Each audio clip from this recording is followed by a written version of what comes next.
I'm Master Dan, the Journeyman Chuter.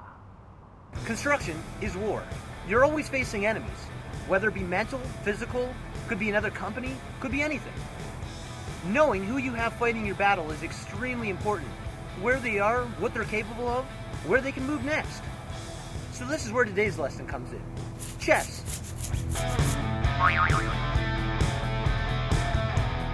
Chess is one of the oldest and most popular board games in the world.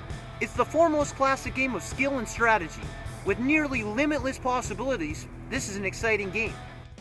I've assembled an awesome team of great tradesmen to help me demonstrate my points. So to start off, this is the pawn, like Mongo. He represents the first and second year apprenticeship. He can maybe make 1 or 2 steps off the start, but after that he can only make 1 step before he has to go back to the journeyman to get instructions. The next player in our game is the knight. The knight's normally shaped like a horse, but instead I put a longer picture of my face on there and made my own horse. The knight represents the third year apprenticeship. He can't quite go straight or go diagonally, but he can make a hop. The bishop, he has this little cut right in the top of him, and it looks like a scar that you probably should have got stitches for. He represents the 4th year apprentice. He's able to move diagonally up and across the board wherever you want to go. The rook is normally shaped like a castle, but as you can see I put my beautiful face on there. Look at that bad boy. Now, that's a castle right there. The rook, he represents the journeyman, because the journeyman is a straight shooter.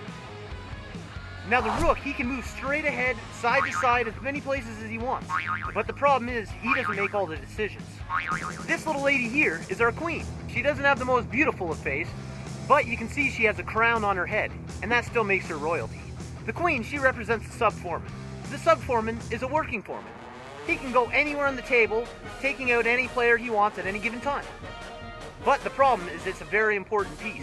If you lose your sub-foreman, your working foreman, all you're left is a slow guy that can't move around very far. So you can usually separate the king because he's got a little cross on his crown on top.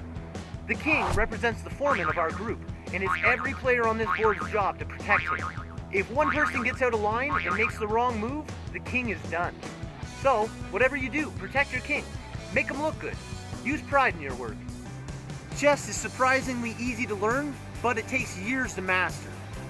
They say a chess master can think 15 to 20 steps ahead, and by the time you're ready to be a construction master, you should be able to think 15 to 20 years ahead. When you're doing a job, don't be afraid to think about the future.